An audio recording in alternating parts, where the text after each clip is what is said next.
Bienvenue dans Bar Chargé, le podcast où on discute sport, entrepreneuriat, business et tout ce qu'il y a entre ces domaines. Moi c'est Valentin, mais vous pouvez m'appeler Valou, et je serai votre hôte. Mon but est de donner la parole à celles et ceux qu'on n'entend pas assez, mais qui ont des choses à raconter. Alors installez-vous confortablement, ou alors mettez-vous en mouvement, mais écoutez bien l'épisode qui va suivre. Bienvenue dans Bar Chargé. Re-bienvenue dans la partie 2, avec Guigui, Guillaume Parrain. On a parlé street lifting, et on a parlé du fait que...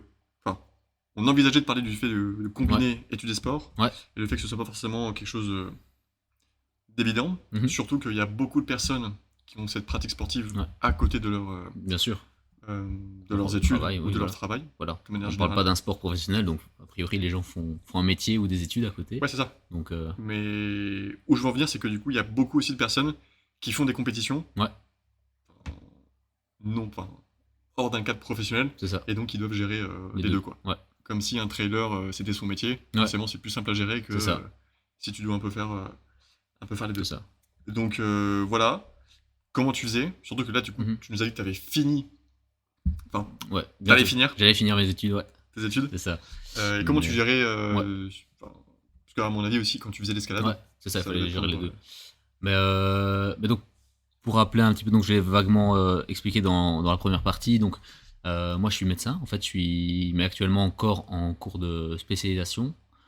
Donc, je fais la médecine physique et réadaptation. Donc, qui est une spécialité. Donc, juste pour faire un peu vite fait une définition de la spécialité. Donc, c'est la spécialité qui s'occupe de la rééducation, de la réadaptation de personnes avec un handicap fonctionnel. Handicap fonctionnel qui peut être de différents niveaux. On peut parler du très gros handicap comme on l'imagine chez les patients paraplégiques, comme quelqu'un qui a simplement une douleur au niveau d'une articulation et qui le handicap d'une certaine façon dans sa vie quotidienne, dans sa pratique sportive, etc. Donc on est une spécialité un peu à mi-chemin entre l'orthopédie, la neurologie, mais on va dire non chirurgicale. Et donc on va prendre en charge les pathologies orthopédiques qui n'ont pas d'indication chirurgicale et les pathologies neurologiques, en tout cas les conséquences de certaines pathologies neurologiques comme les AVC, etc. Et traiter ces gens de manière conservatrice, donc encore une fois non chirurgicale, pour les ramener à avoir un niveau de vie le plus autonome possible, ou en tout cas, voire éventuellement récupérer leur fonction antérieure. Et donc, pour donner un peu un exemple de pathologie qu'on traite, il y a en hospitalisation, on peut traiter les gens avec un gros AVC, les gens paraplégiques, tétraplégiques, les patients amputés, etc. C'est vraiment nous qui coordonnons en fait tous les soins qui gravitent autour de ça. Et on travaille avec différents professionnels de santé comme les kinésithérapeutes, ergothérapeutes, logopèdes, psychologues, assistants ou assistantes sociales, infirmiers, infirmières, pour justement guider le patient vers une récupération fonctionnelle la plus optimale possible. Ça, c'est vraiment le cœur de notre métier. Mais en parallèle de ça, on a aussi des compétences comme je l'ai dit, dans tout ce qui est petite pathologie orthopédique. Donc quelqu'un qui a mal au genou, quelqu'un qui a mal à l'épaule, à la cheville, qui a fait une entorse, etc. peut aller voir un médecin physique. On a aussi la compétence dans tout ce qui est accompagnement des personnes avec douleurs chroniques. On pense par exemple aux fibromyalgies, on pense aux lombalgies chroniques, un peu mal du siècle. Ça, c'est vraiment des pathologies qu'on voit le plus dans nos spécialités, c'est le suivi, la prise en charge des patients avec des lombalgies. Donc voilà, ça c'est pour globalement résumer mon métier. Et là où j'en suis moi actuellement là-dedans, je suis en 5e année de spécialisation. Donc c'est-à-dire, si on prend le total de toutes mes années d'études de médecine, je suis à ma 11e année, sachant qu'il y a 6 ans de tronc commun sur les bancs de l'université et puis 5 ans de spécialisation sur le terrain en hôpital, où chaque année on change de lieu de stage pour découvrir différentes facettes de la spécialité. Donc 5 ans de stage? C'est ça, en gros 5 ans de stage, ou alors tu es rémunéré, tu es salarié, donc tu travailles, mais en fait, en parallèle de ton travail la semaine, tu as aussi tous des impératifs académiques encore sur le côté. C'est-à-dire que tu dois faire un mémoire. J'allais te demander. Tu dois faire une publication scientifique sur tes 5 ans, donc c'est-à-dire une publication, un papier que tu écris et qui est publié dans un journal en tant que premier auteur. Tu dois passer encore un ou deux examens, un en 2e et un en 4e, qui sont un peu des examens de synthèse un peu de la spécialité. Tu dois aussi pouvoir faire une conférence dans un congrès médical, n'importe lequel, mais tu dois faire une conférence dans un congrès. Donc, tu l'avais fait. Faire l'exercice, c'est ça, de parler en public dans un rassemblement scientifique, on va dire. Donc, effectivement, l'assistanat, c'est c'est quelque chose d'assez chronophage, assez énergivore, dans le sens où bah, voilà, il faut gérer le travail sur le terrain la semaine, et en parallèle de ça, bah, le temps libre à côté, travailler sur les travaux scientifiques qu'il faut pouvoir faire pour avoir son diplôme, quoi. Ok. Donc c'est pas rien, effectivement.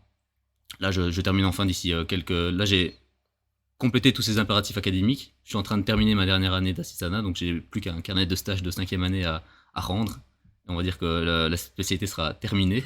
Plus que. Mais voilà, effectivement, c'est plus une formalité à ce stade, quoi. Donc voilà.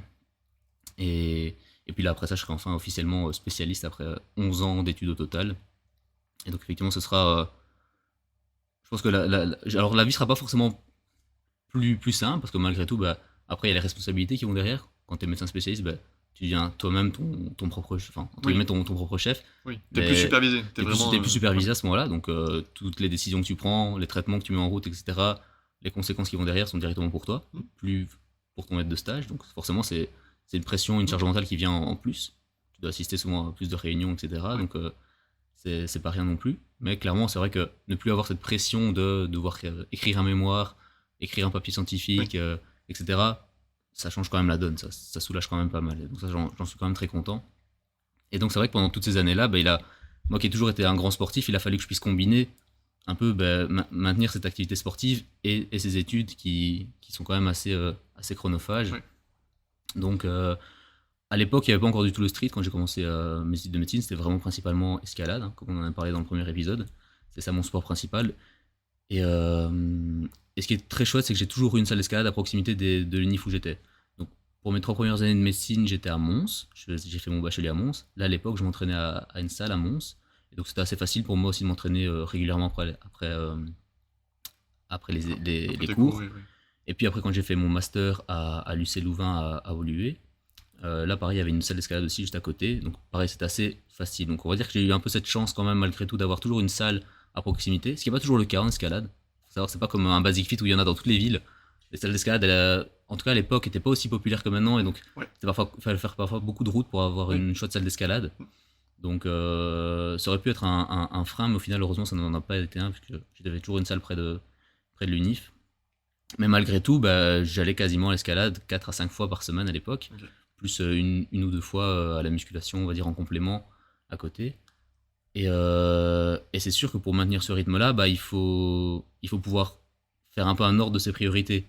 C'est-à-dire que bah, moi, mon kiff, c'était ça, c'était de grimper, c'était de faire du sport. Et donc, bah, on va dire que tout l'aspect un peu social des études, de l'UNIF, les sorties, les guindailles, les mémés, etc., c'est des choses que moi, j'ai pas faites. Les mémés, parce qu'en fait, en médecine, il y a ce rassemblement très spécifique où les gens, on va dire, baptisés et non baptisés aussi d'ailleurs, font des fêtes organisées. En général, c'est une fois sur la semaine. Si je dis pas de bêtises, c'était les jeudis soirs, souvent. Okay.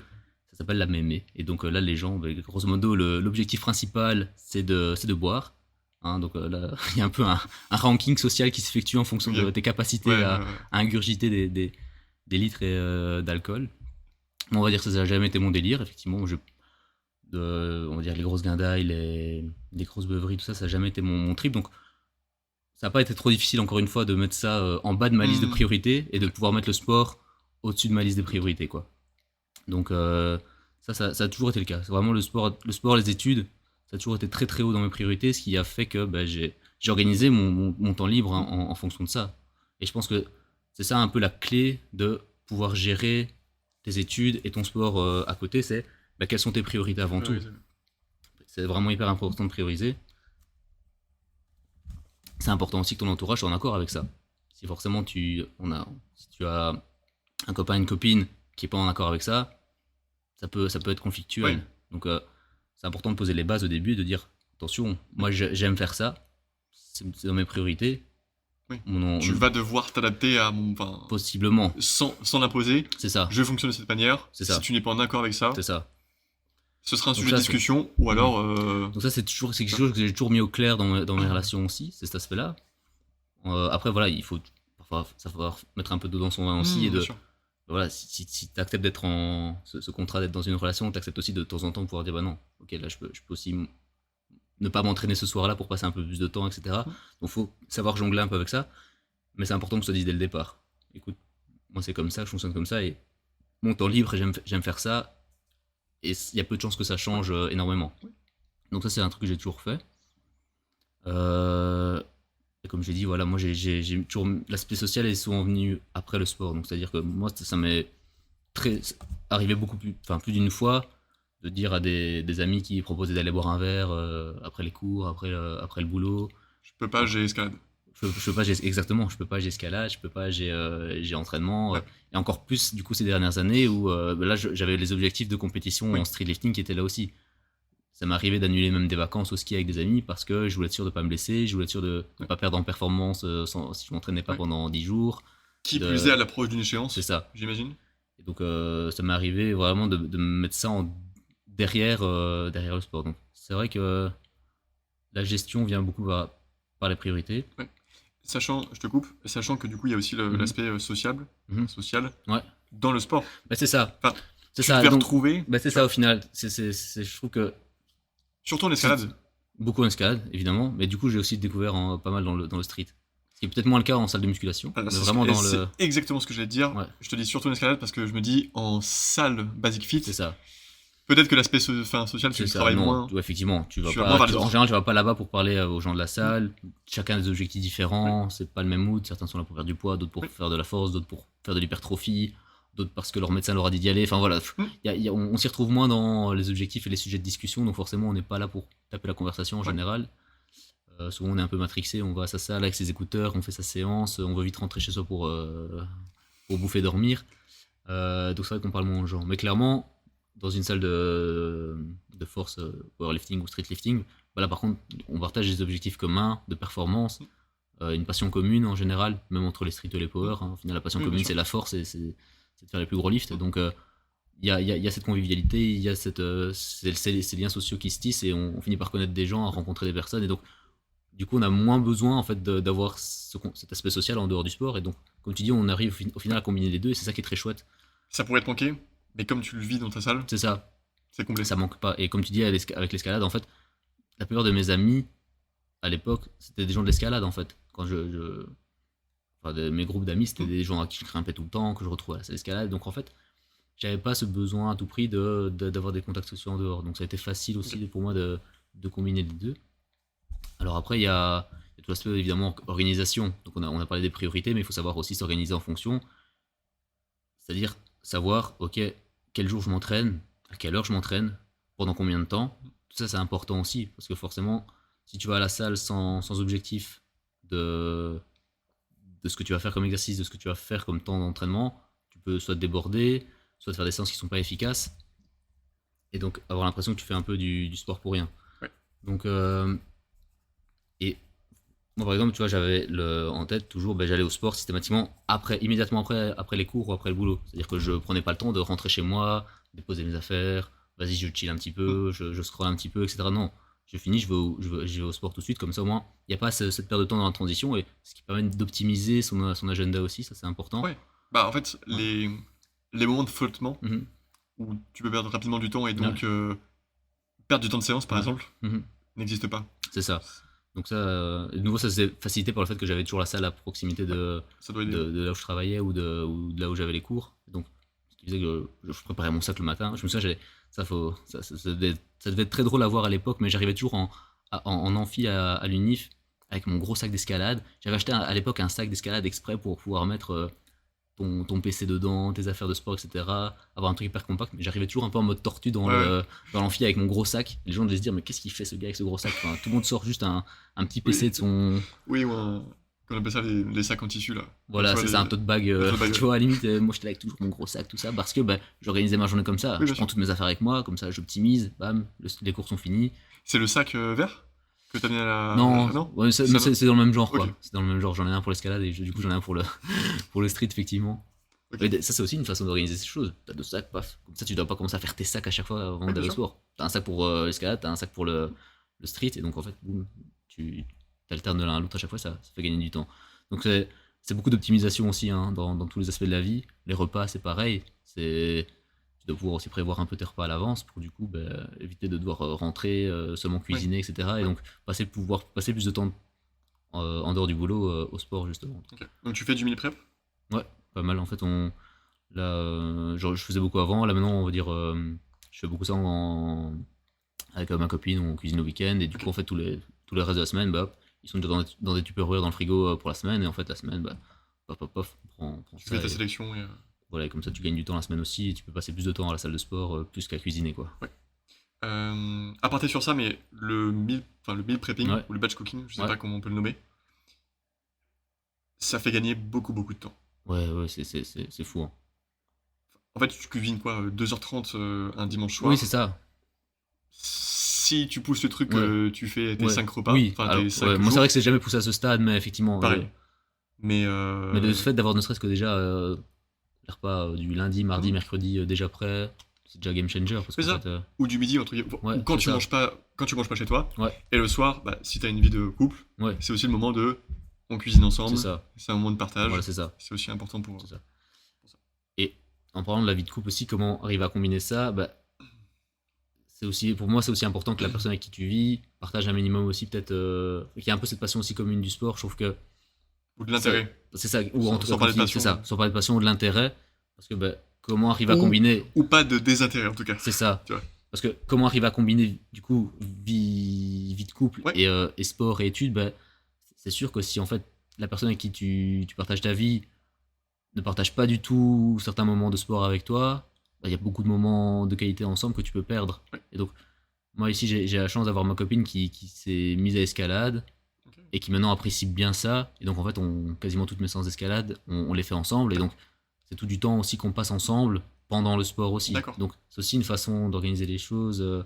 Surtout que vous passez du temps ensemble, Ouais. mais tu fais de la voix, Ouais. principalement. C'est ça. Enfin, Ouais. c'est de la pratique sportive. C'est ça. Donc par définition, elle t'assiste. C'est ça. Elle peut t'assister. Oui, oui. Ok, Ah oui, d'accord. tout à fait. C'est ça qui est, en fait, elle m'assure. Elle et t'assure, pardon. elle m'assure, je l'assure. Et donc, on est vraiment le Ouais. binôme. Je veux dire, c'est pas Un comme si binôme vous, ensemble. vous faisiez du bloc et chacun était Non, dans non, son c'est coin. ça. Non, c'est ça. Et comme tu dis, c'est aussi du temps qu'on passe ensemble, on s'encourage, on se soutient. Et donc, au final, c'est des moments de qualité aussi, et c'est ça qui est cool. C'est encore différent de passer une séance en salle de sport où au final chacun fait ses exercices de son côté. Là, on est ensemble, on grimpe ensemble, on s'assure et on s'encourage. Et donc, ça reste des chouettes moments. Et donc, c'est une façon aussi d'arriver à avoir l'impression enfin, de continuer à avoir une vie de couple et Oui. des moments ensemble Ouais. tout en faisant Mais même pas avoir du l'impression. sport, quoi. Oui, c'est ça. Littéralement, Littéralement, en passant du à temps. être avec son C'est ça. ou sa partenaire et, Ah oui, et partager du temps. Oui. c'est ça. Ok. Donc en fait, c'est un plan machiavélique Voilà. de toi qui lui a mis dans la tête. Je l'ai mis dans la tête. Écoute Camille, si Fais tu de m'entends, l'escalade. je t'ai mis la petite graine dans la tête. Fais de l'escalade pour qu'on puisse organiser notre emploi de temps. Non, mais après, Évidemment. en vrai, ce qui est chouette, c'est qu'elle a fort accroché. Et maintenant, Oui. ça lui plaît vraiment, je pense, au-delà de juste avoir fait ça On à la base rigole, mais, pour me suivre. Mais c'est vrai que je pense que la première séance, bah, elle a peut-être fait un peu pour me faire plaisir et me suivre. Mais au final, elle s'est découvert elle-même un vrai plaisir à faire ça. Et donc, maintenant, elle progresse. Et maintenant, elle va même, en fait, seule parfois avec des amis, en fait. Donc, c'est même pas juste parfois pour être avec moi, c'est devenu aussi un vrai plaisir pour elle, quoi. Donc, ça, c'est cool. sous-côté ou sur-côté l'escalade.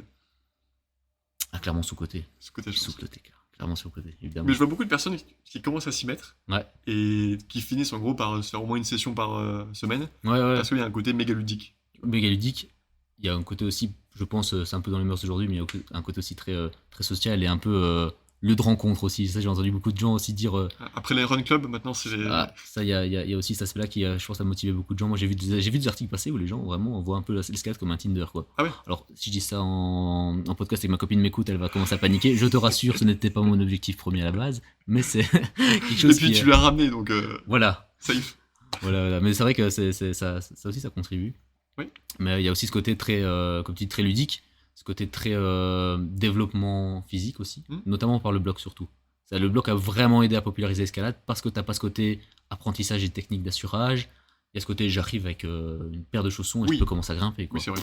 Faut rien apprendre. Limite Donc, même pas besoin de monésie. Enfin, au départ, j'imagine Ouais. que. voilà, l'aspect, éventuellement, ouais. c'est moins important au départ, mais même si tu commences à vite devoir en utiliser. Ok. Et voilà, il y a ce côté très musculaire, on va dire, très explosif, et donc ça, les gens aiment bien. Et Ça, complet c'est aussi. Complet. Parce que pour le coup, même sur du bloc, t'as un travail des jambes. C'est ça. Alors Les pas en jambes. hypertrophie, mais en tout cas Ouais, de placement et Clairement. de De souplesse. proprioception, souplesse, etc. Ok. Et aussi mental aussi. Parce que forcément, il y a un peu un aspect aussi, allez, organisation, enfin pas organisation, mais plutôt stratégique. Comment je vais aborder ce problème de bloc, comment je vais aborder cette voie, lecture du truc. Un peu puzzle. C'est ça. Un aspect, ok, j'ai essayé une technique, ça marche pas. Quelle va être la suivante que je vais essayer. Il y a cet aspect aussi, pour les gens qui ont un peu le vertige, C'est- se confronter à ça aussi. C'est C'est aussi exactement ce que je vais dire. un gros pas aussi, c'est apprendre l'engagement, tu Oui. vois. Alors, du coup, se confronter à ça quand t'es à même 4 mètres de haut, ou C'est alors ne pas avoir ce problème de. Parce que quand t'es en voie, Ouais, t'es vite à 4 mètres, et C'est donc ça. ta vie se ressentit en bloc. c'est ça. Ouais, mais Fine. en fait, parfois les gens peuvent plus facilement paniquer en bloc parce que justement, comme on l'avait mentionné, il n'y Ah, a pas d'assurage. Donc, tu dis, si Tu tu tombes sur un tapis, il faut. oui, faut tu tombes pas. sur un tapis, mais c'est déjà genre 4 mètres, enfin, C'est ça. 3-4 mètres de haut. Je vois ce que tu veux Donc, dire. et parfois, tu peux avoir des mouvements assez engageants en bloc. Oui. Tu dois éventuellement faire un mouvement dynamique, sauter, etc. Oui, sur lequel peut-être tu as 40 chances de rater, De te rater. et donc tu dois être prêt à tomber. Quoi. c'est ça. Et donc, il y a cet aspect aussi vraiment apprentissage de l'engagement qui est intéressant. Ok. Bon, un peu digressé du coup pour Ouais, bien revenir sûr, à l'escalade, mais tout ça pour dire que c'est vrai que l'escalade c'est une chouette façon de voir aussi du monde et de partager une passion commune avec quelqu'un et que ce soit un ami, copain ou copine, etc. Ok. quoi. Donc ça, c'est vraiment une belle façon de tout organiser ensemble. Est-ce que toi Parce que là, c'est plutôt des sports solitaires, Mhm. j'ai envie de dire. Tu montes face à une voie, Ouais, tu mets du poids pour le soulever, en gros face à toi-même. ouais. T'as un côté, je vais dans une pratique sportive pour pas m'entourer, mais est-ce qu'il y a un côté, enfin, du coup, je vais plutôt recommencer ma question parce que c'est pas du tout clair. T'as déjà fait des sports collectifs? Non, du tout. Ok. Enfin, Mais par sauf, contre- évidemment à l'école quoi, mais je veux dire, Un peu de manière Oui, c'est ça, oui. obligatoire. Mais donc pour toi, c'est pas forcément important, l'aspect non, parce que- entouré? non, en fait, si c'est important, je veux dire, j'ai jamais dû le chercher parce qu'au final, avec l'escalade, Ça- c'est quelque chose qui est déjà très présent en fait. Oui, ça même venait si, pas, ouais. même si comme tu dis, c'est un sport solo à la base, Mm. c'est un sport hyper social. Constamment, tu parles avec des gens dans une salle d'escalade. En fait, t'arrives rarement à faire ta séance tout Oui. seul sans dire un mot à personne en fait. Oui. Tout de suite, t'as souvent des gens qui tiens, je t'ai vu dans tel bloc ou telle voie, comment t'as fait ce mouvement-là, Ok. etc. Ah tiens, tu l'estimes à quelle cotation cette Ok. voie, ce bloc, etc. Ou alors je te conseille Je de... te conseille ça, ouais, effectivement, des gens qui viennent en te donnant des conseils, c'est toujours très chouette. Et en fait, à force d'aller de séance en séance, tu revois les mêmes têtes, les mêmes personnes. Et en fait, tu commences à te faire plein de connaissances. Parfois, des gens même à qui tu parles pendant des mois, des années, à qui t'as jamais demandé le prénom. C'est toujours très malaisant parfois. ce petit timing de vie où pendant 3 mois, C'est ça. tu ne connais pas le prénom. Tu connais pas le prénom et du coup, tu as passé suffisamment de temps avec pour ne plus oser te demander Oui. le prénom. Donc, enfin bref, tout ça pour dire que ouais, tu rencontres des gens d'office dans ce sport et c'est très chouette. Et ça, j'ai retrouvé cette ambiance-là effectivement avec le street et le Mm. power, notamment dans les salles, on va dire, dédiées quoi. Oui. Dans un basic fit, effectivement, comme on l'a dit, il y a moins. Donc, si tu fais du street lifting ou du power en salle commerciale, on va dire, bah oui, t'as moins cet aspect Ouais. social. Et encore, je trouve que comme le sport, comme les pratiques Ouais. se développent, Ouais, les gens viennent plus Ouais. te voir. Surtout que vrai. c'est un peu pas choquant, Ouais. mais c'est assez surprenant des gens Oui. qui font des muscle-up, lestés, c'est ça. ou qui soulèvent, je sais pas, au Donc, deadlift plus de c'est 200 ça. Donc, t'as kilos. facilement des gens qui viennent te demander des conseils quand ils commencent, etc. Donc, c'est vrai que c'est assez chouette. Mais c'est clair que dans une salle dédiée, bah là, oui, tu parles avec tout le monde. Moi, Oui. ça m'arrive parfois de passer des séances où clairement je sais que j'ai perdu j'ai pris 1 heure de plus sur ma séance juste parce que tu papotes avec les gens, etc. Donc, mais voilà, ça contribue à avoir ce lien social malgré tout et de pas juste être en mode Dark Sasuke, je vais faire mon sport Oui. tout seul de mon côté, no Le brain. petit- Tu vois. Le petit Woody sur la tête, Voilà, c'est ça. je fais ma séance. Ok. Et ça reste un besoin, un besoin physique, un besoin de bien-être, Oui. de voir des gens. Donc c'est important d'avoir cet aspect-là. Et donc c'est chouette de l'avoir sur son lot de sport. Quoi. C'est Quand ton objectif, quoi Descartes, l'homme est un animal social. Possible. Je crois. Possible. Je ne me parle pas de Fact grande checking. philosophie parce que c'est pas, c'est pas mon domaine de prédilection. Mais effectivement, c'est vrai que si ton objectif c'est de maintenir le sport à tout prix en dehors de tes impératifs professionnels, c'est sûr qu'arriver à avoir cet aspect social sur ta pratique, pendant ta pratique sportive, c'est hyper intéressant. Quoi. Ouais. Pour Et- l'évolution, tu dis? Ou pour ne serait-ce pour Ne te serait-ce pousser. ne serait-ce que pour ton bien-être mental, Ouais. j'ai envie de dire, simplement. Parce que l'être humain est un être social, est un animal social, et donc on a besoin de parler à des gens. Ça reste un besoin physique, et Ouais. je pense qu'il y a ce besoin d'avoir des gens à qui on parle régulièrement, même sans que ce soit forcément des grands amis, tu vois. Oui. Je dis pas que je fais pas des soirées avec tous les gens que je rencontre au sport, mais juste de voir des gens, des têtes que tu connais, Ouais. qui sont familières, avec qui tu peux échanger quelques mots, etc. Pendant ta séance, ça suffit déjà, tu vois. Ça peut déjà être super important. En gros, t'as le contexte et l'écosystème Ouais. qui fait que du coup, tu te sens bien Ouais. dans ta pratique. C'est ça. À mon avis, tu te sens bien mieux dans une salle Ouais. dédiée Ouais. où t'as des gens qui partagent ta pratique C'est ça. que dans un basic fit Ouais. où tu te sens plus seul c'est ça. Et que même parfois tu peux te sentir C'est même ça, ça peut être plus redondant. observé, tu vois. C'est ça. Ouais, Alors, effectivement. Ça peut ne pas être des regards tu vois, inquisiteurs, Ouais, mais porter un regard, ouais, tu connais pas C'est ça. l'intention de la personne tu vois, Ouais. qui te lance ce regard. Donc ça Ouais. peut vite être interprété, Oui, oui. en tout cas, pour soi. Mais, ok. Donc là, actuellement, tu t'entraînes pour la partie street, au Basic Fit Non, je m'entraîne surtout à Akuma pour l'instant. Ok. Donc, Ah oui, aussi, parce que tu travailles sur Bruxelles. Mais ça, je travaille à Ok. Woluwe, donc pour l'instant, Ah, mais oui. je suis encore dans un hôpital à Woluwe, donc au final, je suis très, très proche Ok. d'Akuma, donc c'est encore facile pour moi d'accéder à Akuma. Faut Pour vite. l'instant, c'est-à-dire que les fois où je suis pas sur Bruxelles, oui, je m'entraîne au basique parce que flemme de faire 40 minutes de route Ouais. juste pour faire une séance de street que je pourrais quand même faire malgré tout au basique. Mais, effectivement, cet avantage-là, c'est que ça reste une salle très, très sociable aussi. Ouais. Hein, donc c'est très très chouette avec plein de gens passionnés. Donc, L'esprit de famille, ouais. Et puis là-bas, j'ai l'impression qu'il y a autant de oui, street c'est ça. lifters que C'est de ça. power. Donc, C'est ça. Donc, non, ça reste très convivial, donc ça contribue au plaisir de faire ces séances aussi. Quoi. Ouais. Donc, ok, incroyable. mais c'est vrai que ce qu'il faut aussi pas avoir peur, c'est de faire ces séances très très tard aussi. Il faut savoir l'assumer aussi.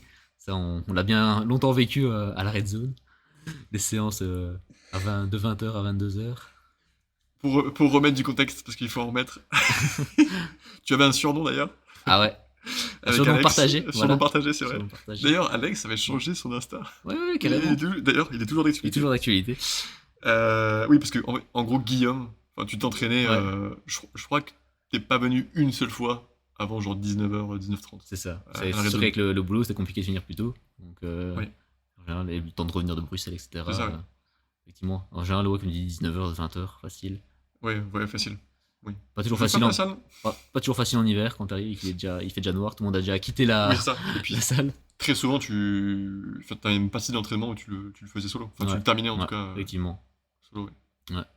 Donc ça c'est pas toujours, c'est vrai que ça c'est pas toujours évident parce que justement du coup tu perds ce côté, t'as moins cet aspect social justement que tu viens à la base cher, enfin que parfois tu recherches aussi quand tu t'entraînes, donc faire ça seul, sans cette hype sans la hype qu'il y a derrière, Ouais. sans la chaleur un peu humaine de juste parler à des gens pendant ton entraînement, bah, parfois c'est vrai que ça rend l'entraînement plus compliqué, moi je trouve. Et puis après ton boulot, surtout toi, Ouais. c'est pas le métier le plus facile du monde, tu vois, en termes de Alors, contact on relationnel. va dire ou, physiquement, c'est pas un métier très compliqué, Ouais, ouais. effectivement. Mais tu vois, de Physiquement, relationnel. sur l'aspect effectivement charge mentale relationnelle, ça peut être épuisant. Ouais, des effectivement. fois, t'as juste envie de discuter C'est pour ça. un peu libérer Ouais, c'est cette ça. charge. Donc c'est vrai que j'ai la chance de pas faire un métier physique. Donc on va dire physiquement, j'arrive prêt à la séance, je suis pas Ouais. fatigué physiquement, mais c'est vrai que mentalement, c'est parfois compliqué effectivement. Tout en sachant que en fait parfois tu finis ta séance à 22h et tu dois encore rentrer chez toi et te dire ah ben tiens en fait j'ai un staff à préparer pour le lendemain ou pour le boulot ou je dois avancer sur mon mémoire, Ouais. je dois encoder des données, des machins, etc. Et donc parfois même pendant ta séance t'as encore cette pression un peu de te dire Oui. ok il faut que je finisse ça aussi avant d'aller dormir quoi. Donc, Ok. pas toujours évident, mais nous voilà il y a des concessions à faire sur aussi ton temps libre à la maison. Hein. Forcément quand tu veux absolument faire ton sport, tu dois aussi faire un peu une croix sur les films, les jeux vidéo, etc. Alors, je dis pas que je le faisais plus du tout, hein. Clairement Oui, pas mais au le même temps- rythme que. Le temps est compressé, donc tu peux pas. C'est ça. T'as pas 1 heure, 2 heures à chiller dans ton canapé quand tu rentres. Surtout que si tu vises la performance, tu dois aussi dormir tôt. Et donc, C'est exactement ce que j'allais te dire. c'est ça. Il y a aussi la partie récupération qui est méga C'est importante ça. pour la Voilà. performance. Ça va te permettre d'être couché à 1h du matin tous les jours. Donc c'est aussi, comme tu dis, le temps est très compressé du coup en dehors de ça. C'est pour ça que d'où l'optimisation dont on a parlé tout à l'heure avec les repas, etc. Ouais. Voilà, donc Mais il y a aussi ce truc de, tu vois, tu choisis un peu ton. Comment dire ton mode de vie. Ouais, ton mode de vie, mais pas la personne qui te fouette, mais tu vois, c'est Ouais. toi qui C'est choisis. ça, c'est ça. Enfin, tu te places dans un Oui. contexte de vie C'est ça. que tu as choisi. Que j'ai choisi, donc ça reste plus facile à vivre, effectivement. Ouais. Et C'est puis ça. la plainte est mesurée. Oui, Tu vois, ah merde, j'ai plus le temps. oui, Ouais, je sais que Ouais. je dois faire mes 4-5 trainings. ouais, Bah, voilà. that's life, tu vois. Oui. Donc, ouais. Ok. Et après, tu vois, j'étais pas impacté par le fait de ne pas avoir beaucoup de loisirs en dehors de ça, parce que le sport est déjà un loisir, Ouais. tu vois, c'est déjà un kiff en soi. Ouais, mais toi, c'est différent. Enfin, c'est différent. En tout cas, de ce que je perçois, t'as une grosse notion de plaisir et de fun dans ta pratique Ouais. que je retrouve, je vais pas dire très peu, Mhm. mais que je retrouve rarement Ouais. quand je discute simplement Mhm. avec des gens Ouais. du domaine, tu vois. Oui. Après, heureusement, je pense qu'on reste quand même. Quiconque fait de la fait de la compétition est quand même un minimum passionné, je pense, pour le faire. Mais c'est sûr que les gens qui font du sport pour dire faire du sport, ils ont moins ce côté passion derrière. Donc eux vont clairement chercher du plaisir dans d'autres activités, ils vont mettre moins de temps dans le Oui, bien sport, sûr. évidemment. Ça, c'est normal. Et puis tu vois, je pense qu'à l'approche d'une compétition, euh, l'aspect je vais devoir performer Ouais, inhibe un peu ce côté plaisir. ça c'est vrai. L'échéance approche, Ça c'est vrai. je suis en préparation, Ouais. faut pas que je me blesse, Ouais, faut que ouais, je c'est récupère ça. bien. Mhm. Donc Là, c'est plus compliqué, effectivement. À ce moment-là, Et c'est ok. là, ça devient de la discipline à ce moment-là, Mhm. plus que du plaisir. Là, effectivement, c'est de la discipline. Ok, j'ai pas toujours envie, mais je Oui, bien le fais sûr. quoi. En même temps, tu choisis aussi d'aller en compétition et je pense que tu Exactement. trouves dans l'échéance pardon se rapproche, Ouais. tu trouves justement un espèce de plaisir Ouais. subtil dans Ouais. mes performances. Ouais, Tu vois, c'est ça. mon physique se construit aussi à l'approche de la compétition. C'est ça. Et le fait d'avoir un objectif te permet de maintenir ce rythme de vie aussi. Si t'avais pas d'objectif, à quoi bon Ouais. s'infliger tout ça, quoi, Ouais. entre guillemets. Donc, il faut Ouais. avoir des, moi je dis Ouais. toujours, il faut avoir des objectifs quand on se lance dans de telles pratiques. Il faut savoir ce qu'on fait, il faut savoir pourquoi on le fait. Le faire pour dire de le faire, je trouve que c'est pas tenable sur le long terme. Faut mesurer ce qu'on veut Ouais. faire, ce qu'on veut atteindre. Tu te récompenses après une compétition? Parce que, je viens Ouais. de, en fait, ça vient me paumer dans Ouais. la tête. En fait, toutes les personnes qui font des Ouais. compétitions, est-ce que, je sais pas, si elles ont fait un podium ou Ouais. ne serait-ce que participer à la compétition, Ouais. est-ce qu'elles ont une espèce de façon, comme finir tes études, Ouais. je pense qu'il y a trop un côté, ah oui, c'est juste une phase de ma vie. Ouais. En fait, non, on devrait tu sais, se remercier ou se récompenser Ouais. du travail acharné. Ouais, Même là, ouais. toi, Mhm. t'arrives à un stade, 11 ans d'études, Ouais. Ah oui, oui, il faut. enfin, tu vois, l'achèvement, c'est je vais pouvoir pratiquer Mhm. le métier que je Ouais. voulais faire. Ouais. Mais est-ce que je dois m'ouvrir une bouteille de champagne? Est-ce que je dois m'offrir un Ouais. voyage de 2 semaines, tu Ah, vois? moi, je suis clairement refaire un voyage, hein, pour le coup. Hein, ça, un mois de pause et Ouais, voyage à l'autre bout du monde, ok. clairement. Ça, c'est la récompense. On va dire, ah, on a pu. L'univers s'est éteint. Oh là là. Faut bouger. Ouais. Ah ouais. Pour l'image, de toute façon, Ok. il n'y aura pas forcément d'impact. Non. Je profite de cette petite pause lumineuse pour t'inviter à mettre un like si tu apprécies l'épisode et à t'abonner pour ne pas rater les prochains. Tu peux aussi mettre un commentaire pour me dire ce que tu penses de l'épisode. Ça m'aiderait aussi pour le référencement, forcément. Voilà, je te prends pas plus de temps et je te laisse avec la suite de l'épisode. Oui, là, fin de mes études, clairement, je me récompense. Et pour les compétitions, donc, j'ai pas l'impression vraiment que je me récompense. Je trouve que Ok. déjà, l'éventuel podium en soi est déjà une belle récompense pour moi. Voilà, avoir ne serait-ce que sa petite médaille, Ouais. tu vois, avec écrit BSLC 2025, c'est déjà super pour moi. Là, Cette petite photo aussi. voilà, ces petites Peut-être, photos. aussi. Les photos, c'est vrai que c'est pour moi déjà aussi une belle récompense. Voilà, ça reste dans tout cas de très bons souvenirs. Le chiffre, le total que tu marques quelque part, ça Ouais. reste ta propre récompense aussi. Puis évidemment, il y a toujours le cheat meal qui va après, à la fin de la compétition. Ça, c'est sûr que quand ça fait 4-5 semaines que tu te limites un minimum pour être au poids, etc., bah oui, après la compétition, là, t'as envie de tout lâcher, quoi. T'y vas, tu te défonces le bide. Comment tu lâches tout, Guigui? Au tacos. Ça, c'est la vie. Gros tacos. Gros tacos. Ça, c'est mon cheat meal post-comp par excellence. Ok. Frites à l'extérieur ou à l'intérieur? À l'intérieur. À l'intérieur. À l'intérieur, Ok. quand même, ouais. J'étais longtemps team à l'extérieur, mais non, je préfère à l'intérieur. Ok. Belle récompense. Ouais, ça fait toujours plaisir, celle-là. Et puis oui, effectivement, ok, pendant une semaine ou deux après, derrière, tu relâches un peu la pression, tu t'entraînes plus au feeling, je me fais plaisir, je récupère, etc. Ça, c'est chouette aussi, quoi. C'est un chouette moment où tu goûtes. Parfois, tu refais peut-être des choses que tu avais moins le temps de faire quand tu étais dans ta routine de préparation. Et puis Donc, moins spécifique aussi, peut-être? oui, c'est ça. Ok, tu vois, tu peux te permettre de prendre. Sur une durée d'un an, tu peux te permettre, hein, après une compétition, du coup, de prendre enfin 2 semaines où. Vas-y, tant pis, je fais du moins spécifique, Ouais. je me fais plaisir, quoi. Oui, tu vas t'entraîner Ouais. Voilà, sans objectif particulier. Ouais. clairement. Même si parfois t'as un peu une errance comme ça quand t'arrives Ouais. à la salle après la compétition. Bon. Qu'est-ce que je fais? Ouais. Je sais pas. T'as déjà vécu un espèce de down après une compétition Ah ouais. Ah bah clairement, ici après la BSSC 2025, c'était un peu un down, hein. Ah ouais? Enfin, un down dans le sens où, ouais, j'avais pas envie de reprendre tout de suite le coaching et l'entraînement parce que, bah voilà, effectivement, c'est une grosse préparation de nouveau, des petits bobos, etc., qu'on occulte un peu pendant la préparation, mais qui, voilà, une fois Ok. passé la compétition, bah, sont là et on veut prendre le temps de bien traiter ça. Donc, on y va plus mollo, mais effectivement, du coup, j'avais fait une pause dans le coaching à ce moment-là et donc, t'es un peu en mode, ok, quels sont mes objectifs pour le moment, qu'est-ce que je fais? Donc, même si tu sais que l'objectif, c'est un peu de récupérer et de traiter les bobos et de prendre un peu du temps pour toi. Ouais, quand t'as eu une préparation, un coaching qui t'a drivé pendant des mois et des mois, quand tu l'as plus du jour au lendemain, c'est Ouais. c'est un peu spécial. Et puis tu te dis, ok, fine, j'ai fait ces résultats-là maintenant, mais comment faire mieux la prochaine fois? Est-ce que je vais arriver à faire mieux, etc. Et donc, t'as aussi un peu cette remise en question D'accord. aussi. Ouais, tu te Euh, projettes déjà, C'est ça, tu te projettes parfois déjà à la alors qu'en suivante. fait, tu devrais juste Ouais. te dire, ok, Ouais. j'ai fait ce Et donc, que je voulais sur cette compétition et ouais. je me contente de ça. Ouais, c'est ça. Mais donc, et c'est pour ça que je me dis toujours, effectivement, quand t'es premier et que ton objectif c'est juste d'être premier, ça va être bizarre après quand même. Qu'est-ce que tu fais après? Faudrait poser ça, Ouais, cette question-là au premier. C'est quoi tes objectifs ouais, maintenant? Bon, on c'est dira vrai. toujours c'est les compétitions internationales, etc. Mais Ouais. quand même, quand t'as toujours pourchassé une première place, ne serait-ce qu'au niveau national, une fois que tu l'as, pouf. Ouais.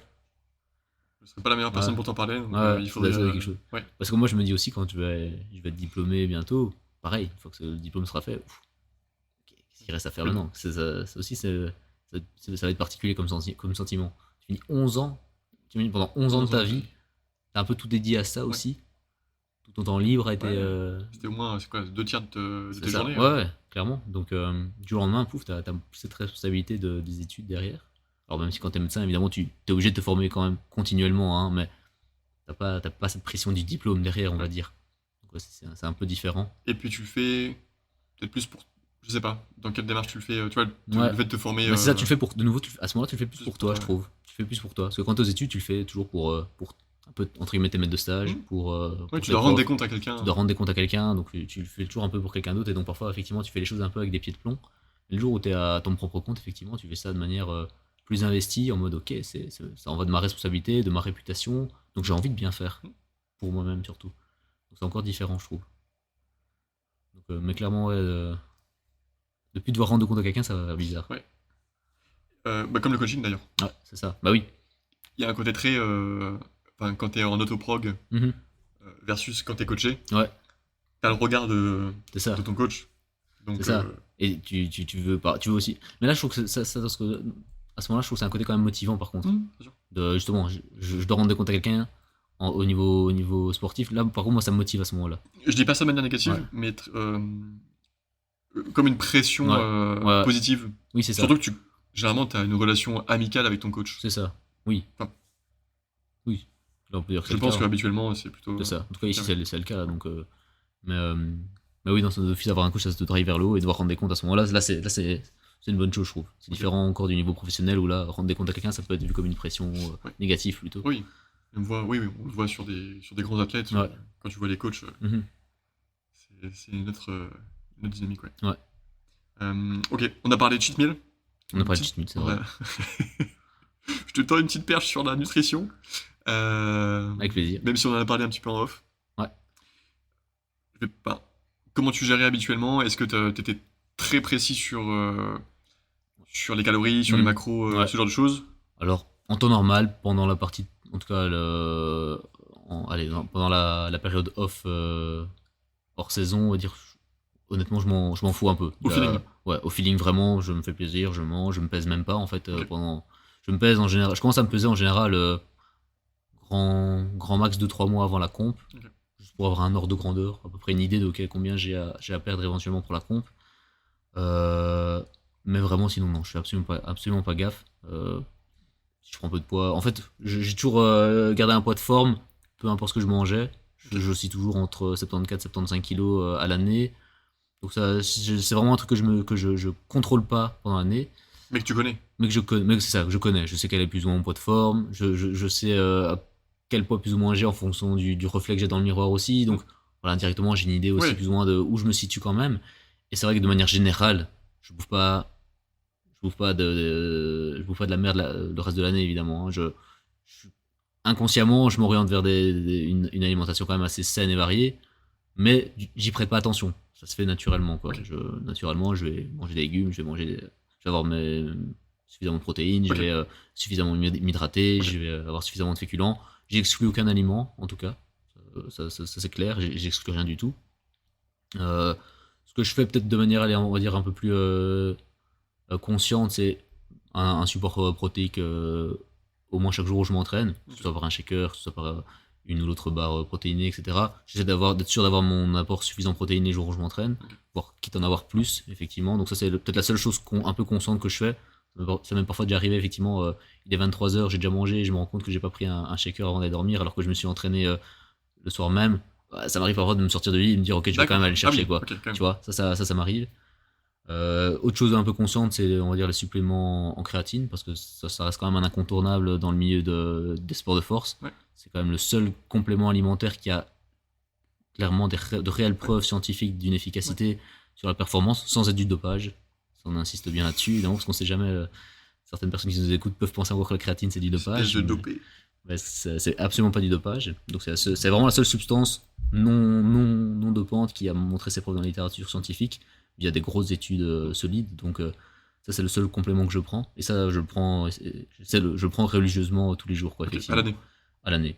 Peu importe que ce soit en période d'entraînement ou pas, je le prends parce que c'est effectivement si il faut effectivement, c'est pas si tu loupes un jour c'est pas grave, mais c'est vrai que si tu fais 2-3 mois sans en prendre, ben, tu vas le sentir sur tes entraînements, tu vas te sentir moins performant malgré tout. Moi j'ai clairement expérimenté des fois où j'ai retesté 1 ou 2 mois sans en prendre et je me suis clairement senti moins en forme, moins fort, et même tu perds du poids aussi. Ouais. C'est fort parce qu'en fait t'as moins de rétention d'eau aussi, donc ça se répercute aussi là-dessus, donc du coup tu arrives moins bien à jauger aussi où tu te situes au niveau, enfin tu perds tes repères en gros. Oui, d'accord. En Alors termes que de- si tu prends à l'année, C'est ça. tu sais que t'as C'est ça. plus ou moins X grammes de. Enfin, C'est ça, donc moi j'essaie de le prendre tout le temps pour pas être justement biaisé quand je me pèse proche des échéances quoi. Donc ça c'est les seuls, voilà. Donc apport protéique et créatine c'est les seules choses que je conscientise vraiment hors saison. ok. Après évidemment quand les 2-3 mois avant une échéance, là oui, je me pèse, je vois où j'en suis. Et en fonction de ce que j'ai à perdre, je vais faire plus ou moins attention. Si je vois que je suis au-dessus de 1 kg, 1,5 kg du poids de ma caté, je vais pas vraiment changer mes habitudes. Si je vois que j'ai 3 kilos à perdre, là, je vais faire effectivement un petit peu attention. Je vais pas forcément changer les choses que je mange, mais je vais peut-être au moins jouer sur la quantité peut-être. Tu vois. Ou alors, deuxième possibilité, c'est d'augmenter ta dépense calorique journalière, c'est-à-dire faire ses pas, les fameux 10 000, 15 000 pas que certains s'infligent. Le NIT. Pardon. Le Voilà, NIT. c'est ça, augmenter le NEAT. Donc ça, c'est un peu deux écoles, quoi. Il y a ceux qui préfèrent diminuer leur rapport calorique, il y en a qui préfèrent augmenter leurs dépenses caloriques, ça c'est un peu au feeling de chacun, quoi. Pour les non-connaisseurs, le Ouais. NIT, tu le définirais comment? Donc le En une NEAT, phrase simple. c'est la dépense calorique basale journalière, on va dire. grosso Non modo. lié aux activités sportives. C'est ça. Donc typiquement de la marche, quoi. Donc typiquement de la marche, typiquement je m'arrête à un arrêt de bus plus tôt, je prends les escaliers au de l'ascenseur, Ouais. c'est ça un peu. Jardiner dans son jardin. Jardiner dans son jardin, voilà. Ouais. Basiquement c'est ça, donc faut pas chercher très loin pour Ouais, bien augmenter son NEAT. Hein. Après, ça on parlait tout à l'heure de l'aspect organisationnel, si tu as déjà un emploi du temps très chargé, c'est parfois compliqué d'augmenter son NEAT. Ouais. Commencer à faire, moi par exemple, j'ai à un moment donné essayé de faire mes 10 000, 15 000 pas par jour. C'est parfois compliqué, parce qu'honnêtement, moi je fais un travail surtout assez sédentaire. Malgré tout, être médecin, t'es quand même beaucoup assis derrière un bureau à taper, à faire des rapports, donc tu marches pas beaucoup. Oui, et tu peux pas. Enfin, ton métier ne te permet pas Ouais. de l'inclure. C'est ça. Parce que moi, typiquement, pour parler un peu de moi, ouais. je pourrais, Ouais. durant des réunions, Mhm. aller marcher, tu vois. Mhm. Je pense qu'on me prendrait un peu C'est pour ça. un fou à être dehors, tu vois. C'est ça. Mais au final, La seule chose qu'éventuellement tu peux faire, c'est tiens, si tu dois aller voir tes patients en chambre, en salle de rééducation, etc., c'est au lieu de prendre l'ascenseur, Oui. tu prends les escaliers. À part ça. Ou alors, au lieu d'appeler tes collègues pour discuter d'un patient, aller les voir en face, marcher jusqu'à leur bureau, Ouais. marcher jusqu'à la salle de kiné, etc. Ça, c'est des choses ce qui m'arrive à faire effectivement pour augmenter un peu mon NEAT. Ok. Mais clairement, j'étais toujours très loin des 10 000, 15 000 pas. Donc, et moi, quand je rentre déjà, il est 22h, 22h30. Je peux pas me permettre d'encore aller sortir une demi-heure, 3 quarts d'heure marcher pour faire mes 10 000 pas. Donc, c'est sûr. clairement, moi, en pré-compétition, je dois plus jouer sur l'apport calorique que l'augment. Enfin, sur la diminution des Ouais. apports caloriques que sur l'augmentation de la L'augmentation dépense. de Quoi. la C'est dépense. plus compliqué à ce moment-là. Ok. Donc, Et ce qui est marrant, c'est que du coup, mhm, tu es très sportif, Ouais. mais tu es très sédentaire. c'est ça. Je pense Ouais. que les gens confondent aussi le fait que Ouais. tu es sportif, donc tu as une grosse Ouais. dépense calorique. Mhm, c'est ça. Surtout en sport de force, Mhm. pas spécialement. Oui, le oui, coup. oui, c'est ça. Donc après, moi, par exemple, ça c'est un truc que je m'oblige quand même dans ma routine de sport hebdomadaire, c'est je fais au moins une séance cardio par semaine. Ok. À la fois parce que ça aide effectivement à maintenir un certain. Je vais pas dire que c'est ça tout seul qui maintient mon poids, hein, évidemment, mais ça me force à avoir quand même un aspect de dépense énergétique assez important sur Ouais. la semaine, à un moment donné. Et aussi pour maintenir quand même un certain cardio, Ouais. un minimum, parce qu'effectivement dans les sports de force on l'a pas tellement. C'est en tout cas un aspect C'est qu'on d'ailleurs travaille beaucoup ouais. moins. C'est d'ailleurs un espèce de gimmick. Oui, c'est ça. Que, entre guillemets, le classique powerlifter qui est épuisé ou essoufflé Oui, après 4 marches, quoi. c'est ça. Donc ça, moi, je refuse d'être effectivement ce cliché de quelqu'un qui fait de la force et qui n'est pas capable de courir 5 km d'affilée. Ouais. Alors, du coup, quand tu dis cardio, c'est quoi? Soit de vélo, soit de course à pied. Ok. C'est un peu par phase. Là, j'avoue que je suis Ok. plus dans ma phase vélo pour l'instant. Après, je fais vélo en salle majoritairement, hein, sur les vélos de spinning, là, comme Ouais. ça. Et que du virtuel, machin. Mais j'adore ça pour l'instant. C'est un peu, je suis dans cette phase-là où je fais beaucoup ça. Et aussi parce que il y a cet aspect complémentaire de travailler aussi plutôt musculaire au niveau des quads, hein, pour avoir un gros squat. Donc j'aime bien ça pour l'instant, mais j'ai eu toute ma phase aussi beaucoup course à pied où je courais quand même des distances modérées par sortie, une douzaine de kilomètres en général. Ok. Je faisais ça au moins une fois semaine, quoi. Une fois semaine. Tu vois, ça j'ai toujours essayé de maintenir ça. Aussi, encore un autre bénéfice de ça, c'est que en fait, avoir un travail cardiovasculaire régulier, ça permet aussi de, en gros, prévenir des douleurs un peu chroniques. Et ça, si on rentre un peu dans un aspect plutôt médical, c'est le fait de pratiquer une activité cardiovasculaire en combinaison de ces activités plutôt de renforcement musculaire. Ça permet vraiment de limiter l'impact des petites douleurs, etc. Parce qu'en fait, en faisant une activité cardiovasculaire, tu vas naturellement en fait diminuer la sensibilité de ton cerveau à la douleur, pour vulgariser grosso modo la chose. Donc, Ok. tu vas moins ressentir tous ces petites gênes qui peuvent te limiter à l'entraînement. Ça va aussi, et le cardio va aussi te permettre de mieux, en gros, cicatriser des micro-lésions que tu peux avoir au niveau musculaire, tendineux, ligamentaire aussi. Parce que t'as un turnover sanguin plus important au moment où tu fais du cardio, donc tu apportes plus facilement des nutriments à ces structures-là qui en ont besoin, justement. Donc c'est important pour moi, je pense que tout pratiquant de force devrait malgré tout quand même inclure une séance de cardio dans sa routine. Et ça, on néglige beaucoup parce qu'on se dit j'ai pas le temps, c'est pas important, mais c'est hyper important. Si ton objectif c'est de performer, je pense que mieux gérer sa douleur, son cardio, sa récupération via au moins une séance cardio sur Ouais. la semaine, je pense que c'est hyper important. Je pense que tu vas pas me débunker, mais Mhm. je pense que tu viens de donner des petits tips Ouais, ultra intéressants pour les Mhm. personnes qui sont un peu, ouais, pas anti-cardio, mais ouais, qui ont du mal à s'y mettre, tu vois. ouais. Et, Dans le sens où ça peut apporter pour mhm. leur pratique. Ouais. Et ça, c'est d'ailleurs Forcément. dans les recommandations que je donne moi-même à mes patients qui ont Mhm. des douleurs chroniques, des gens qui gardent une douleur au genou, au dos, etc., Mhm. chez qui il n'y a pas de cause, on va dire, à la radio de pourquoi ils ont mal. Bien souvent, c'est parce qu'il y a une sensibilité du système nerveux central à la douleur qui s'est mise en place au fur et à mesure des mois, des années où la douleur était présente. Et la façon de diminuer cette sensibilité à la douleur, c'est justement d'augmenter la dépense énergétique, de faire du cardio, etc. Ok.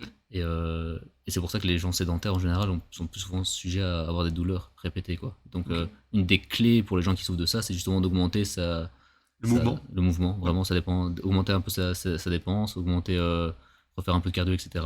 Tout en faisant du renforcement à côté. Parce que à l'inverse, faire que du cardio ne va pas non plus aider seul. C'est important d'avoir du renforcement en parallèle, évidemment. Mais bon, là, on part sur le sujet des douleurs au sens large, on pourra en parler des heures. Voilà. Des bons tips. Des Faites- petits tips. Voilà, faites du cardio, Faites du les gars. cardio. Faites du cardio, c'est hyper important. Ne négligez pas le cardio. Et puis ça peut être, Vraiment. enfin, tu vois, ça peut être aussi assez proche de la Ouais. pratique de street ou de power. Oui, Un espèce de, pas du cross-training, des circuits training. ouais. Tu vois, ça peut être des burpees, enfin, Mhm. un espèce de circuit Ouais, training de 20 minutes. aussi. Ouais, aussi. De la haute intensité, du coup. Ouais, c'est ça. Du hit. Ouais. Ouais, du hit. Ouais. Si on n'aime pas Oui, aller c'est ça, courir aller sur courir. un tapis, Oui, c'est ça. dehors. Il y a plein de façons de faire du Ou cardio. Tu as dit ça, il y a la natation, il y a le vélo, il y a Natation. l'elliptique, il y a le rameur. Enfin voilà, il y a moyen de trouver votre outil de cardio Ouais, que vous aimez. Et donc, c'est vraiment hyper important. Et puis aussi, développement de l'aspect mental aussi, psychologique. C'est, en fait, faire du cardio, c'est aussi un peu se mettre dans un certain inconfort, essayer de repousser ses limites aussi, Ouais. penser qu'on est plus capable d'avancer, mais en fait se dire non, je peux encore en faire. Et donc, ça travaille aussi cet aspect mental pas mal, quoi. Moi, le nombre de fois où effectivement je fais du cardio, je me donne, et à un moment donné, j'ai juste envie d'arrêter parce que ça me saoule. Je me dis non, en fait, je me suis fixé ça comme objectif sur ma séance, je vais le faire et tant pis. Ouais. On va mordre un peu sur sa chic pendant encore 20 minutes, C'est ça. quoi. Surtout si c'est écrit dans ta prog ou. Voilà. Tu vois, si Gwen t'a mis. Ah là, pour le coup, c'est du hors-prog, c'est Ouais, complètement c'est du du hors-prog, hors-prog. Ça, c'est complètement du hors-prog, c'est moi qui. Ok, ouais, c'est toi qui choisis d'en Ouais, faire à c'est côté. ça. Ok. Ok, Ouais. intéressant. Mais je- Gwen adapte aussi mon planning en fonction de ce que je fais déjà sur le côté. Il sait que je fais de l'escalade, il sait que Oui, je fais. d'accord. Donc effectivement, par exemple sur le tirage, il va peut-être adapter ma quantité de tirage sur la semaine parce Oui. que j'ai déjà l'escalade à côté, Oui. quoi. Peut-être un peu moins de volume Voilà, si t'as c'est ça. beaucoup de sessions. Donc voilà, tout ça pour dire que la nutrition, voilà. Moi, Juste pour revenir à ça, donc tu ne calcules pas je tes calcule macros pas. Même en période Non, de j'avoue préparation. j'avoue que c'est pas un truc que je m'impose. C'est de nouveau, j'ai pas le temps pour ça. Ouais. C'est vraiment au feeling, quoi. Effectivement, de nouveau. Après, c'est vrai que je l'ai fait beaucoup à un moment donné dans mon jeune âge, calculer tout ça. Donc j'ai un peu une notion presque inconsciente de quelle Ouais, quantité de macros je dois avoir sur une journée. Tu vois, c'est un peu vrai. Après, je pense qu'effectivement, peut-être que si je calcule, je me rendrai compte que je suis très loin du compte, mais on va dire que pour l'instant, tant que je suis dans un état d'équilibre, j'ai pas de raison de modifier ou de commencer à calculer. Si un jour je veux vraiment être dans un objectif de vraie prise de masse, de vraie sèche drastique, là je pense que je vais être obligé d'y passer parce qu'à un moment donné, effectivement, on se rend peut-être pas toujours compte de ce qu'on fait si on le calcule pas, donc Ouais. là peut-être j'y passerai, mais j'ai jamais été confronté pour l'instant à ça, à devoir faire une grosse prise de masse ou devoir faire une grosse sèche, donc Ouais. voilà, j'ai jamais vraiment fait. Moi, ce que je fais surtout, et ça on avait discuté aussi en off, c'est à l'approche de la compétition, ce qui va vraiment surtout compter pour moi, ça va être la water cut. Ça va être vraiment les quelques semaines, les 10 jours de semaine, non, même juste 10 jours pré-comp. Là, je vais commencer à débuter un peu allez, mon programme de water cut Ok. avec le water load, etc. Donc, je fais une grosse surcharge hydrique les 4-5 jours avant la comp, Ok. et hydrique et sodé, donc avec du sel, pour en fait habituer. Le principe, c'est que ça va habituer ton corps à éliminer de l'eau et du sel. T'as toute une série de changements hormonaux qui se font à ce moment-là, en fait, quand tu ingurgites une énorme quantité de sel et d'eau quotidiennement. Ouais. En gros, le corps veut C'est ça, retrouver l'état le d'homéostasie. corps veut retrouver son état d'homéostasie, donc il va sécréter des hormones qui vont essayer d'éliminer ça au maximum. Et ce qu'il y a, c'est qu'il y a un peu un phénomène d'inertie dans les changements hormonaux, c'est-à-dire que ton corps va mettre du temps Ok. à augmenter cette sécrétion en hormones, mais il va aussi mettre du temps À l'inhiber, enfin, à retrouver à l'état retrouver initial. sa situation initiale, même quand tu auras arrêté de boire autant de sel et autant d'eau Ok. en même temps. Et donc, c'est de ça qu'on profite quand on fait une water cut, c'est que on surcharge son système en eau et en sel, le système hormonal s'active et fait en sorte d'éliminer au maximum. Et puis en fait, la veille de la compétition, ou enfin, 2 jours avant la compétition, on commence à réduire le sel, et puis la veille de la compétition, on boit quasiment rien.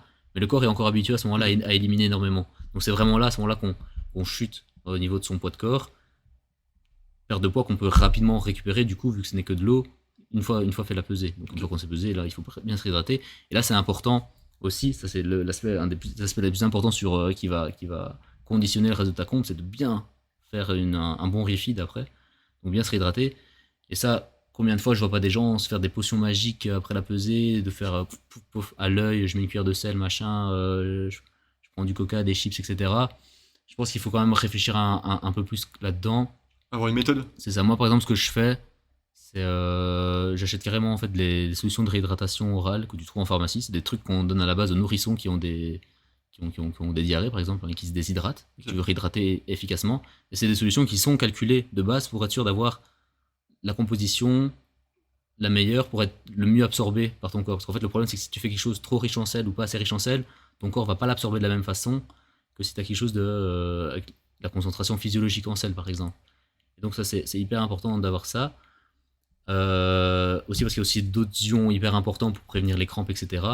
Donc, comme du potassium, etc. Donc, ça, beaucoup de gens en fait négligent un peu cet aspect-là et se chopent des crampes en plein milieu de la comp parce que le refeed n'a pas été assez optimal. Ok. On se déshydrate très fort, on manque en certains ions essentiels pour la bonne conduction nerveuse, la performance musculaire, etc.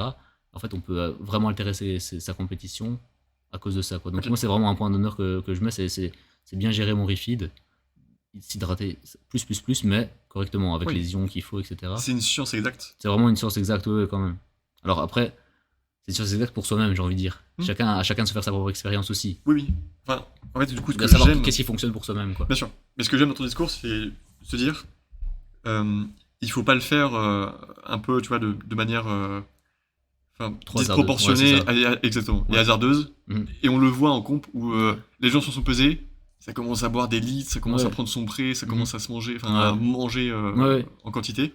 D'ailleurs, on l'a Ça pas aussi. défini, mais le refeed, en gros, c'est la période durant laquelle, après ta pesée C'est et ça. avant ou durant ta Tu essaies compétition. de te réhydrater Ouais. et d'avoir suffisamment de sucre parce que forcément, comme pendant les heures, peut-être les jours avant la compétition, tu as un peu moins mangé pour diminuer en tout cas Le volume, le volume intestinal aussi. C'est un des enjeux pour quand on veut être sûr d'être dans sa caté, c'est de aussi diminuer la masse intestinale. Donc on mange des choses, des aliments avec moins de volume. Alors même si on essaye de maintenir un certain total calorique suffisant, on n'atteint pas forcément toujours, et donc on est toujours aussi un petit peu en léger repos le jour de la pesée. Ouais. Aussi parce qu'on déjeune pas le matin même, parce qu'on se dit, bah tiens, Oui, si je suis un peu juste, si je suis un peu juste, je vais pas commencer à ou manger. si quoi. je joue les GL, enfin Ouais. les goodies points, Ouais, c'est je ça. vais être vigilant à mon. C'est ça, et donc Bon. forcément, tu es un peu aussi en hypoglycémie à ce moment-là. Donc l'enjeu, c'est vraiment de se réhydrater et de reprendre suffisamment de sucre pour être en forme, parce que tes muscles ont besoin de sucre pour fonctionner, donc ça, c'est hyper important. Il faut aussi savoir dans quel ordre tu le fais. Est-ce que tu reprends d'abord du sucre? Est-ce que tu reprends d'abord, est-ce que tu te réhydrates d'abord? Ça, c'est un peu à toi de voir. Qu'est-ce qui te manque le plus? Sur quoi tu as dû le plus jouer juste avant? Est-ce que tu as dû beaucoup jouer sur l'hydratation, beaucoup jouer sur l'alimentation pour être sûr d'être au poids? Ouais. Moi, en général, c'est d'abord les réhydratations avant tout. C'est pour Ok. moi le plus important. Tu dois faire un peu un ordre de priorité de ce que tu dois faire en refeed, c'est l'hydratation correcte, comme je l'ai dit. Donc, privilégier vraiment les solutions de réhydratation orale vendues en pharmacie, qui est vraiment la façon d'être sûr d'être. Je pense qu'il y a, oui, il y a toujours moyen de trouver les recettes de grand-mère sur internet. Ouais. On va dire prenez X grammes de sel pour X volume d'eau, Ouais. mais de nouveau, tu n'auras pas la concentration en ion qu'il faut. En fait, il n'y a pas que du sel, il n'y a pas que le sodium Ouais. qui est important dans l'hydratation. Il y a aussi tout le reste derrière. Il y a le potassium, il y a le phosphore, il y a plein de choses qui sont aussi présentes dans ce genre de solutions de réhydratation que tu n'as pas forcément quand tu fais ton eau avec ton sel. Ouais, ça fait un peu potion quoi. Voilà, c'est ça. Alors que toi, c'est des pastilles? C'est des petits sachets en fait. Ok, Donc, ouais, donc par toi exemple, en fait c'est juste, t'as ta bouteille, c'est tu ça. verses, terminé quoi. Exactement. T'es pas là avec 2-3 scoops, Voilà. ça Donc- commence à buller. Mais c'est ça. Donc Et, je prends ok. ça, puis après vient le. Là, je commence à manger d'abord. Et là, les sucres rapides. Il faut vraiment de nouveau privilégier les sucres rapides parce que là, ton corps en a besoin là tout de suite. Donc il faut que tu aies du sucre maintenant pour être en forme. Et puis après, moi, je commence à prendre un peu des sucres lents, très ponctuellement, tout au long de la compétition, tu vois. Enfin, parce que c'est important aussi d'avoir des sucres lents, c'est quand même eux qui te donnent de l'énergie sur de long terme. Mais faut pas non plus trop en prendre parce qu'ils demandent à ton corps de l'énergie pour le digérer aussi. Donc Ouais. c'est bien d'en prendre un petit peu, pas exagérer dessus, mais. Pardon, j'ai dit tout à l'heure que je le distillais tout au long de la compétition, mais non, je le distille plutôt tout au long du refeed, on va dire. Si admettons, j'ai 2 heures après la pesée, avant mon premier lift, je mange des sucres lents, j'essaie de, par exemple, je prends des galettes de riz, c'est un truc facile à Ouais. manger, qui Donc pèse pas trop non plus. sucre rapide, galette de riz. Galette de riz, plutôt sucre lent, c'est plutôt, Dessus. plutôt de l'amidon. Ok, je Donc, pensais que comme tu vois c'était ouais. généralement soufflé, ou tu sais les galettes de riz étaient. Ouais, non, c'est plutôt. Alors, je dis pas qu'il n'y a pas du tout de sucre rapide, hein, mais comme c'est plutôt de l'amidon à la base, Ok. c'est plutôt des sucres complexes, donc ils prennent plus de temps à être digérés. Donc, ça, je joue là-dessus. Et c'est plutôt les sucres rapides, pardon, justement, que je vais distiller tout au long de la compétition pour être toujours sûr d'avoir une glycémie dans les normes et éviter le down D'accord. à un moment donné sur la compétition, quoi. Comme un peu Voilà. un coureur Ouais. qui doit avoir un certain nombre de grammes de glucides C'est tout ça. au long de Voilà. sa course. Et ce qui est important, banane aussi, hyper important, parce qu'on a parlé du potassium tout à l'heure, mais ça, c'est un des ions les plus importants pour justement prévenir des crampes. Donc, banane, pas hésiter. Les gars, prenez des bananes en compétition, c'est hyper intéressant pour avoir vos apports en potassium et limiter les crampes.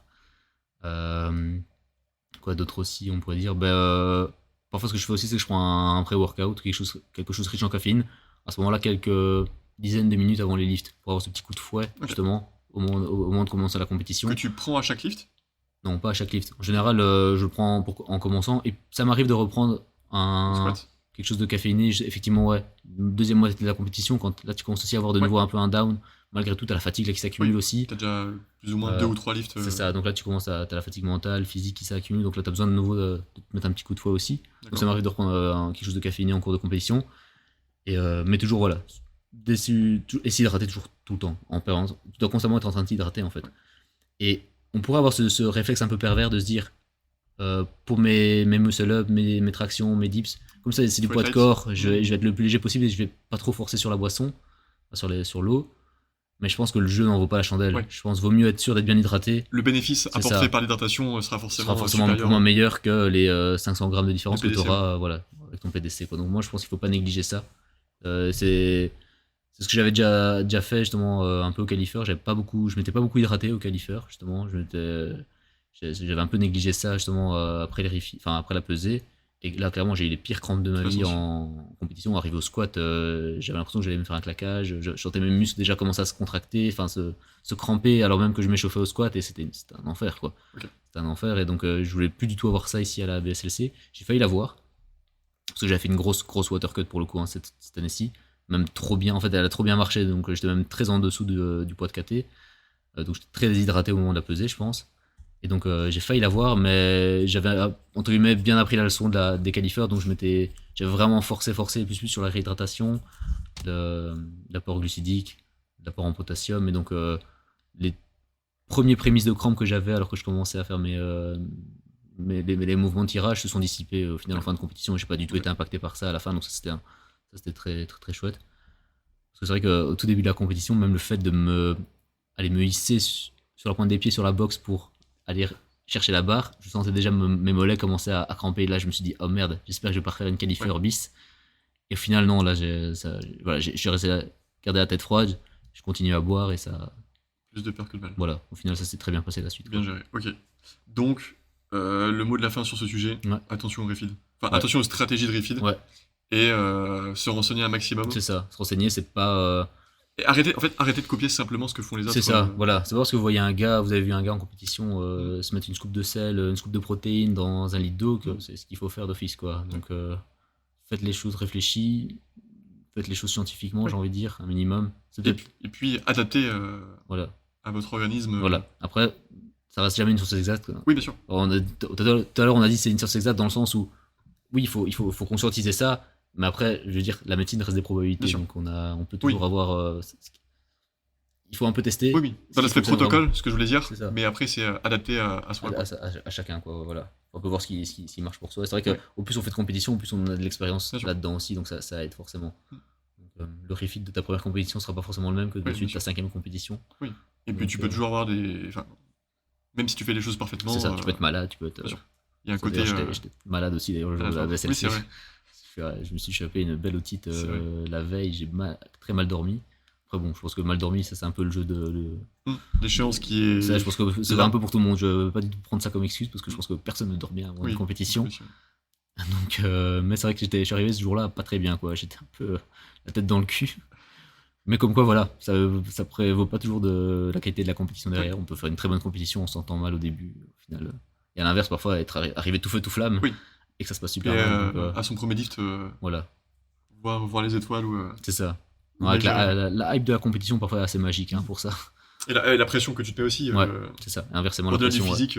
C'est ça. Comment tu t'es projeté sur la comp et comment ça se passe. Ok. Mon Guigui. On a parlé de beaucoup de choses. On a encore parlé 1 heure. Ouais, on a parlé de quasi 1 heure.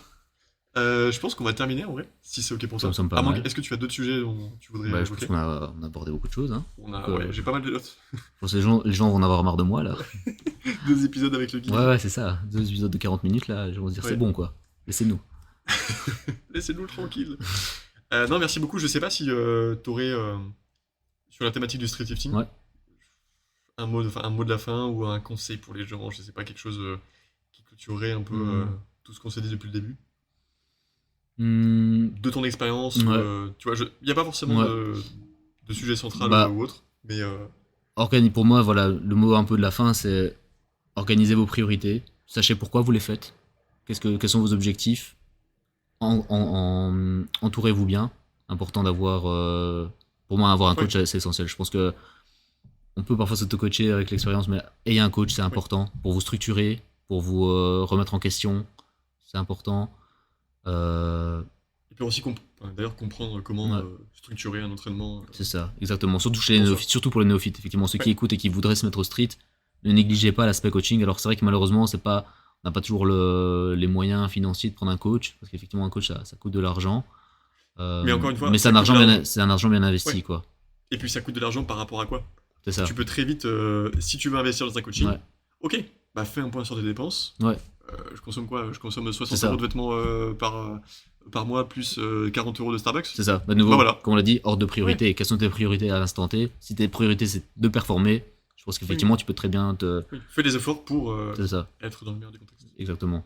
Après voilà, c'est vrai qu'après il y a des étudiants qui commencent, qui dépendent de leurs parents, etc. Donc ça malheureusement, effectivement il y en a qui ont peut-être pas du tout le choix. Mais parfois on peut toujours trouver des gens peut-être moins expérimentés mais qui ont quand même un minimum d'expérience pour t'aider, qui vont peut-être pas te demander 150 € par mois, mais qui peut-être pour 30-50 € par mois pourront peut-être déjà te donner des conseils, déjà t'aiguiller, effectivement t'encadrer un minimum et te donner un retour sur ce que tu fais. Je pense que ça reste important, quoi. Ouais, un peu avoir l'inertie initiale qui te permet de bien comprendre, commencer. C'est ça, de bien commencer, effectivement. Donc ok, je pense que le mot de la fin ce sera priorité. Voilà, prioriser. Voilà. Ok, un gros merci Guigui pour ton temps. Avec plaisir. Merci d'avoir peut-être prêté à l'exercice. Avec plaisir, c'était un vrai plaisir pour moi en tout cas. Avec moi. Et je pense qu'on se retrouvera. Enfin, Oui, on se retrouvera peut-être plus tard. Mais en tout sur cas, des, merci sur des pour. prochaines BSLC C'est ça, ouais. en bénévole, Qui sait. qui Voilà, sait. toujours en tant que bénévole, Voilà. de mon côté. Non, merci beaucoup. Et merci d'avoir écouté l'épisode numéro 3. Enfin, du coup, partie 2. Ouais, ouais. 3 ou 4, je verrai. De Bar Chargé. Ok. Merci, Lydie. Merci.